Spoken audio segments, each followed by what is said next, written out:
Hi மக்களே, ரீசெண்டாக அந்த வீடு இப்போ தான் சேல்ஸுக்கு வந்துச்சு. நான் லாஸ்ட் வீக் கூட நம்ம சேனலில் அப்லோட் பண்ணியிருந்தேன். இப்போது இந்த வீட்டுக்கு செம்ம ரெஸ்பான்ஸுங்க. புது வீடுங்க, கட்டி இப்போ தான் 2 வருஷம் ஆகுது. வீடோட நேர்த்தி பாருங்கள், செம்மையாக இருக்கும். வீடு வந்து 9 சதுரம், காலிமனை வந்து 5 சதுரம். பின்னாடி உள்ள இடத்த டைமண்ட் வேலி போட்டு பக்காவாக சேஃபாக வச்சுருக்காங்க. போரும் ஈசானி மூலையில் 400 அடி போட்டதால் சும்மா தண்ணி 1.5 இன்ச்சு தண்ணி அள்ளி ஊற்றுதுங்க. இன்றைக்கி ஒரு கஸ்டமர் அவங்க குடும்பத்தோடு வந்து பார்த்துட்ருக்காரு. அவங்களுக்கும் வீடு ரொம்பவே பிடிச்சி போயிடுச்சு.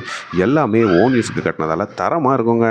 மாடியில் டேம் ப்ரூஃப் போட்டதால் குழுன்னு இருக்குங்க. இந்த வீட்டில் இன்னொரு அம்சம், சாயந்தரம் ஒரு 6 மணிக்கு மொட்டை மாடிக்கு வந்தீங்கன்னு வச்சுக்கோங்களேன், திருத்தணி முருகன் கோயில் மலையில் மோதுற காற்று நம்ம மேலே மோதிட்டு நம்ம தலைமுடியை கோதிட்டு போகுங்க. வீட்டுக்குள்ள மீடியமான ஹாலு, 2 பெரிய பெட்ரூம் இருக்குங்க. அதில் ஒன்றில் வெஸ்டர்ன் டாய்லெட் வசதியோட இருக்குது. இன்னொரு பெட்ரூமில் பெரிய பரன் மாதிரி கான்கிரீட் செட் பண்ணி வச்சுருக்காங்க. எவ்வளவு சாமான்கள் இருந்தாலும் அதில் வச்சுக்கிடலாம். தேவையில்லாமல் அங்கே இங்கேயும் போட வேண்டாம். தனி சாமி ரூம் இருக்குது. அந்த ரூமுக்கு நீங்கள் அழகாக உங்களுக்கு ஏற்ற மாதிரி டோர் மட்டும் செட் பண்ணிக்கோங்க. குறிப்பாக இந்த வீடு திருத்தணி பஸ் ஸ்டாப் கிட்ட இருந்து இப்போ திருத்தணியோட புதிய பஸ் ஸ்டாண்ட் கட்டிட்டு இருக்காங்க பாருங்க. அங்கே இருந்து நடந்து போகிற தொலைவில் இருக்கிற ராதாகிருஷ்ண நகரா தாங்க இந்த வீடு இருக்குது.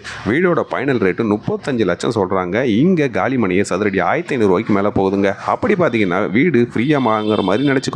உடனே விருப்பம் இருக்கிறவங்க கண்டிப்பாக தொடர்பு கொள்ளுங்க. பக்காவாக பேசி பத்திரம் முடிச்சு கொடுக்குறது என்னோட வேலைங்க.